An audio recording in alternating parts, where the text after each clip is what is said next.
Supreme Court dealt the Obama administration a big blow Thursday and blocked the president's immigration plans from moving forward. Now, the programs will return to the lower court. Joining us this morning to discuss is Robert Loughran, managing partner at the immigration and law firm Foster. Good morning, Robert. Great to have you here.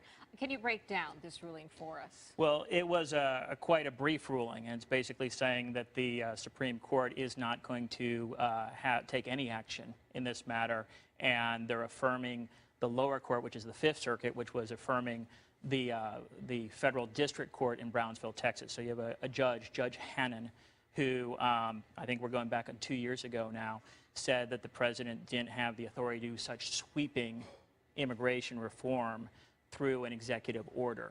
That's essentially what he was saying. And so this was appealed by the administration, and the three judges total from the Fifth Circuit in New Orleans went ahead and left the stay in place, and that was appealed to the Supreme Court, and the Supreme Court is basically saying they're staying out of this issue. And what's happening right now? I mean, we've had this decision came down last week. Where do we go from here? Well, we're back to square one.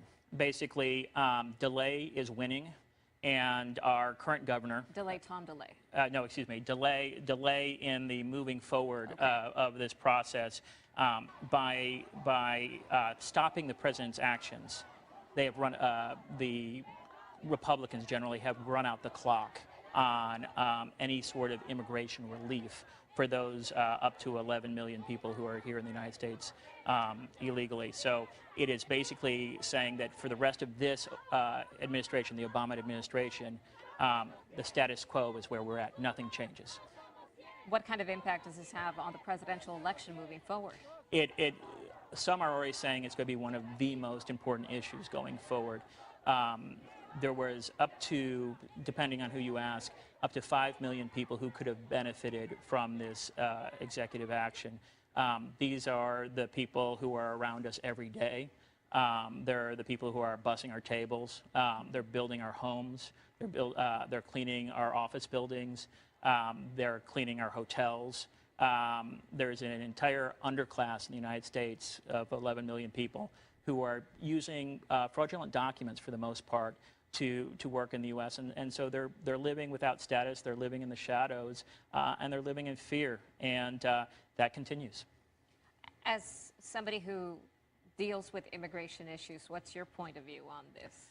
Well, I think that it's very disturbing, both from a legal point of view and also from a moral point of view.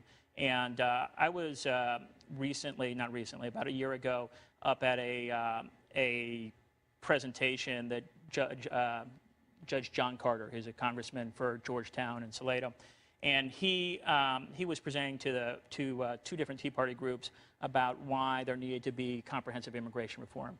And he explained it as a moral issue, that we can't have a permanent underclass in the United States. And when you think about it, the last significant immigration reform was 1986.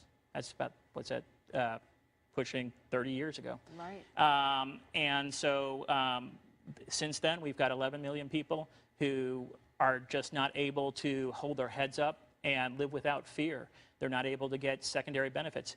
And what's important for everyone to understand is, in the current world in which we live, they are paying taxes. They're paying payroll taxes. They're doing it under a false identity, but they're paying taxes. The second issue is there have always been tremendous migration flows from Mexico and Central America to the U.S., and that goes back to the 1800s.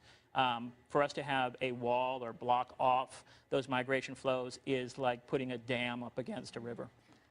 Very interesting issue, one that won't end. It has a big effect on Texas. Robert, thank you so much, and we hope you come back. Thank you.